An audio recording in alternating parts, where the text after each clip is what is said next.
Class 10th history chapter number 2 Bharat में राष्ट्रवाद।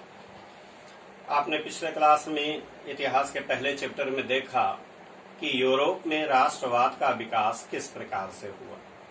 आज हम लोग दूसरे चैप्टर में ये पढ़ेंगे कि भारत में राष्ट्रवाद का विकास कैसे हुआ। तो भारत में राष्ट्रवाद का विकास औपनिवेशिक परिस्थितियों में हुआ। कहने का मतलब कि आपको पता है कि भारत लगभग 190 वर्षों तक अंग्रेजों का गुलाम रहा। औपनिवेशिक सरकार ने भारतीयों पर बहुत सारे अत्याचार किए, उन पर उनका शोषण किए, जिस कारण भारतीयों में एकता की भावना पैदा हुई। आगे चलकर के महात्मा गांधी ने अपने अहिंसात्मक आंदोलनों से इस एकता को और अधिक मजबूत बनाया। साथ ही साथ ब्रिटिश सरकार ने कुछ ऐसे कार्य किए जिससे कि भारत में राष्ट्रवाद को काफी बढ़ावा मिला, राष्ट्रवादी भावनाओं का काफी विकास हुआ। जैसे अंग्रेजों ने संपूर्ण भारत को जीत करके संपूर्ण भारत को एकता के सूत्र में बांध दिया। आपको पता होना चाहिए कि अंग्रेजों के आने से पहले भारत सैकड़ों छोटे छोटे राज्यों में बटा हुआ था। उनमें राजनीतिक एकता बिल्कुल नहीं थी, जिस कारण भारत में कभी राष्ट्रवाद का विकास नहीं हो पाया था। लेकिन जब अंग्रेजों ने संपूर्ण भारत को जीत करके राजनीतिक एकता कायम की, एकता के सूत्र में संपूर्ण भारत को बांध दिया, तो पहली बार भारतीयों को अपने देश की विशालता का अनुभव हुआ, जो एक नई चेतना थी, एक नई अनुभूति थी। नंबर 2 में यदि हम बात करें तो ये आप लोगों को अच्छी तरह से मालूम है कि भारत में अंग्रेजों के आने से पहले यह देश धन संपदा के मामले में काफी धनी था। इतना धनी था कि इसे सोने की चिड़िया कहा जाता था। यहाँ कृषि, उद्योग, व्यापार सभी उन्नत अवस्था में थे। लेकिन अंग्रेजों के शोषणवादी नीति के कारण भारत में कृषि, उद्योग, व्यापार सभी नष्ट होते चले गए। गरीबी, बेरोजगारी और भूखमरी पनपने लगी। इस कारण भी राष्ट्रवाद को बढ़ावा मिला। अंग्रेजों ने यहाँ अंग्रेजी शिक्षा लागू की।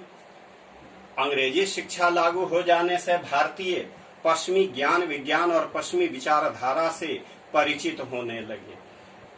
उनमें राष्ट्रवाद और स्वशासन की भावना, स्वतंत्रता की भावना पनपने लगी, जिससे कि राष्ट्रवाद को काफी बढ़ावा मिला।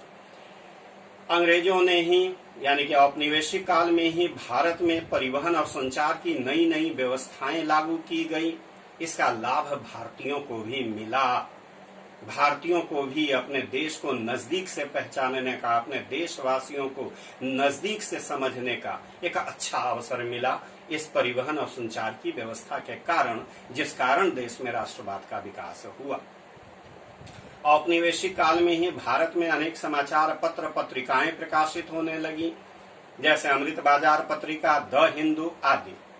इन समाचार पत्र पत्रिकाओं में क्रांतिकारी लेखों द्वारा राष्ट्रवादी भावनाओं का विकास किया जाता था। सोए हुए भारतीयों को जागृत करने का प्रयास किया जाता था। साथ ही ब्रिटिश सरकार की नाकामियों को उजागर किया जाता था, जिससे कि भारतीयों में एक नई जागृति उत्पन्न होने लगी। अंग्रेज भारतीयों को हमेशा घृणा की दृष्टि से देखते रहे, उनके साथ भेदभाव करते रहे, जिस कारण कभी भी किसी भी भारतीयों को किसी ऊंचे पद पर नियुक्त औपनिवेशिक काल में नहीं किया गया। इसका भी भारतीयों पर बड़ा गहरा असर पड़ा। भारतीयों के समझ में यह बात आने लगी कि चूंकि हम गुलाम हैं, इसलिए हमारे साथ यह दुर्व्यवहार है। यह भी राष्ट्रवाद के विकास में बड़ा सहायक सिद्ध हुआ। खास करके लॉर्ड लिटन के दमनकारी कार्यों ने भी राष्ट्रवाद के विकास में बहुत बड़ा सहायक सिद्ध हुआ। लॉर्ड लिटन ने वर्नाक्यूलर एक्ट लगा करके समाचार पत्रों की स्वतंत्रता छीन ली। आर्म्स एक्ट के द्वारा यह कानून बना दिया गया कि कोई भी भारतीय बिना लाइसेंस के हथियार अपने पास नहीं रख सकते हैं, जबकि अंग्रेजों को इससे छूट थी। एक बड़ी बात यह है कि जब बंगाल में भीषण अकाल पड़ा हुआ था, तब यही लॉर्ड लिटन भव्य दिल्ली दरबार का आयोजन करने में लाखों रुपये फूंक रहा था। इन सब बातों का भारतीय जनमानस पर गहरा प्रभाव पड़ना बिल्कुल स्वाभाविक था, जिसका कि राष्ट्रवाद के विकास में बड़ा सहायक सिद्ध हुआ। एक और बड़ी बात की मैं चर्चा करना चाहूंगा और वह है इल्बर्ट बिल। एक्चुअल में भारतीय जजों को भारत में रहने वाले अंग्रेजों के मुकदमे सुनने का अधिकार नहीं था, जबकि अंग्रेज जज भारतीयों के मुकदमे सुन सकते थे। इस विसंगति को दूर करने के लिए इल्बर्ट बिल लाया गया, जिसके अनुसार अब भारतीय जजों को भी भारत में रहने वाले अंग्रेजों के मुकदमे सुनने का अधिकार मिल गया। मगर इस बात से तो भारत में रहने वाले अंग्रेजों ने जबरदस्त तूफान खड़ा कर दिया। इतना जोरदार विरोध प्रदर्शन अंग्रेजों ने किया कि एट लास्ट यहाँ की सरकार को, ब्रिटिश सरकार को झुकना पड़ा और इल्बर्ट बिल वापस लेना पड़ा। इसका भारतीयों पर गहरा प्रभाव पड़ा।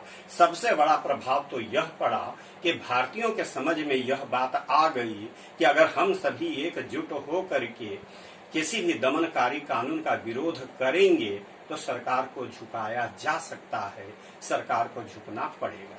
ये सारी घटनाएं ऐसी घटनाएं थीं जिससे कि राष्ट्रवाद के विकास को बहुत बढ़ावा मिला।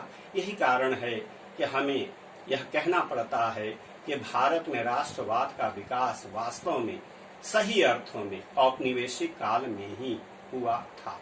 तो ये चैप्टर नंबर 1 का पहला टॉपिक था। अभी ये बड़ा ही लंबा चौड़ा चैप्टर है, इसमें बहुत सारे टॉपिक्स हम लोगों को पढ़ने हैं, लेकिन आज बस इतना ही।